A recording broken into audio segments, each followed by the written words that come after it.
কিছুদিন থেকে নিউজ ফিডে ঢুকতেই পারছি না এই কেকের ছবির জন্য। তো ফাইনালি আমিও আজকে কেক খাওয়ার জন্য চলে গিয়েছিলাম আগারগাঁতে।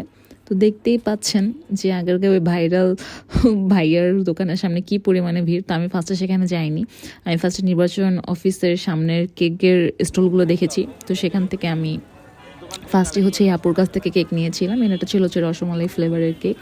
তো এনার অলমোস্ট কেকগুলো সব শেষ। তো উনি রিকোয়েস্ট করলো যে আপু আমাদের কেকটা খেয়ে দেখুন, অবশ্যই আপনার ভালো লাগবে। আর কেকটা দেখেও মনে হচ্ছিল যে ইয়ামি। তো দ্যাটস ওয়াই আমি ওখান থেকে একটা কেক নিলাম। তারপর চলে আসলাম এই আপুর কাছে, কারণ এই আপুর কেকগুলো যখন আমি ভিডিওতে দেখছিলাম অনেক বেশি ইয়ামি লাগছিল। তো যখন আমি ওনার কাছে গিয়েছি, তো উনি বললো যে উনি অলরেডি তখন প্যাকিং করছে যাওয়ার জন্য, যে ওনার কেক অলরেডি শেষ, উনি চলে যাবে।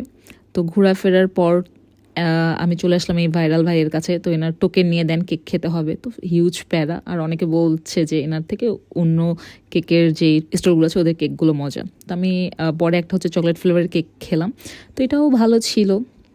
তো ভিডিও দেখে সবসময় কেউ পাগলামি করবেন না, যাচাই বাছাই করে তারপরেই নেওয়ার ট্রাই করবেন। ভালো থাকবেন সবাই, আল্লাহ হাফেজ, বাই বাই।